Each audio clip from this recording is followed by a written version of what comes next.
This one's called Michigan, and it's about being a punk in the 80s in Michigan. We said we'd give them a lesson in uncompromising and relentless recklessness, that we'd strip off our shirts and our rosary necklaces, and we wouldn't be ashamed of our bodies or ask for frecklessness, and we wouldn't fit ourselves into three-walled receptacles, and we wouldn't be happy with lives imperceptible. We wouldn't let our eyes grow tired and unceptical, but most important, we wouldn't settle for merely being acceptable, but exceptional, loud spectacles, not susceptible to the inevitable, but shining spears as something seminal.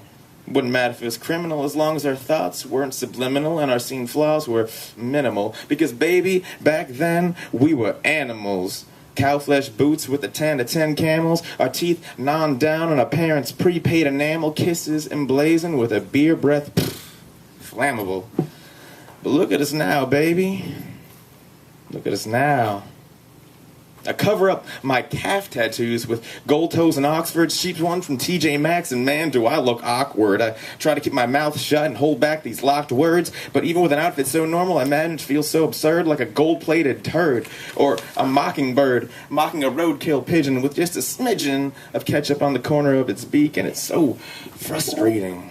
Because I feel so weak, and at this stage of my life, I seek for something I reason that was better than our dancing and speakeasy boutiques, messy halls with Victorian-style freaks, the bitter early lesbian with the Iggy Pop physique, or the solitary programmer spends his cash on lonely tweaks, desperately wearing his flag of Star Trek shirt, looking for other geeks.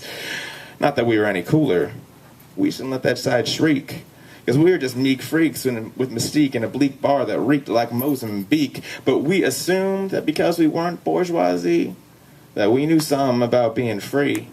From a system, a brainwashed culture, a cult of banshees, but we were just the debris of society for the people who had legitimate dreams and weren't just rough and artsy, who didn't just take Polaroids of friendless trees, but designed things, volunteered, didn't make their good deeds decreed, and they lived while we reported.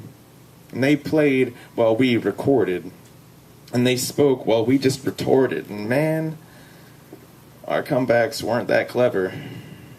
But the worst thing that we did was when we sadly resorted to those jobs that we needed to keep our windows and boarded. And our illusion of life-loving was sucked away, snorted by some unseen god junkie, an experimental lord kid who had enough of this game of bohemia. And like the concept of necrophilia, and had our fading souls love one another until it near killed you, and you left with my money, my stash, and the map of Slovenia. I realized then how our lives were constructed on a foundation of pure fantasy, and all the Salvatore novels in the world couldn't support the house we built, a ramshackle home raised and erased on the hallucinations that we thought we shared. When you left, it burned like bad cider, but I didn't really blame you one bit. Living in Detroit was being like a peasant on a plantation that sowed shit. Two punks in 88, living a life we were too pompous to quit. It was hard, baby, being a plain-welling gypsy in a Midwest that wouldn't fit. And you popped this place off so simply like a zit or a table too tight having to fit. And it's fair enough, your nomadic fingers wouldn't commit to the caver's keyboard that wouldn't permit you to scream all the spontaneity that you wanted to admit. And yes, I know it can stick you like a mucus pit. Impossible to escape, like climbing with your wrists. But baby, that's only if you keep drooling the spit that entombs you like a Detroit Tigers mitt.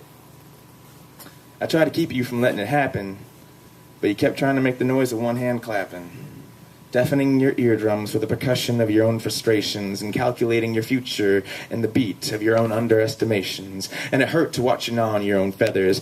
But would you have wanted me to cowl your head in leather? I knew you had to fly, so I let you cut your tether, but I thought you'd look back at least once for good measure. But I guess an idealist and a working man can't dance together, and not if one with the greasy feet's trying to lead.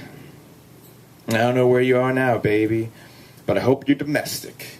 A wounded, rotting hippie without antiseptic. And I hate the fact that I'm an automaton as well, but at least I'll admit it. I didn't run from the side of hell, but I plunged into it looking for an elevator up. And if you never walk through the flames, the magma will keep you stuck. So live in your montage reel of rides and flatbed trucks, but until you grow up and keep your shirt tucked, your nothing searching soul is a clip wing sitting duck. You can still be wonderful and weird and extravagant. You don't need to not contribute to have it. So make a difference and don't portray yourself significant, and realize your smallness, your worthlessness, your beauty, and your old mind's thoroughness, and take a pride in the fact that you're an urgent mess. Because yes, baby, we're all insignificant. But at your most mundane, I found you magnificent.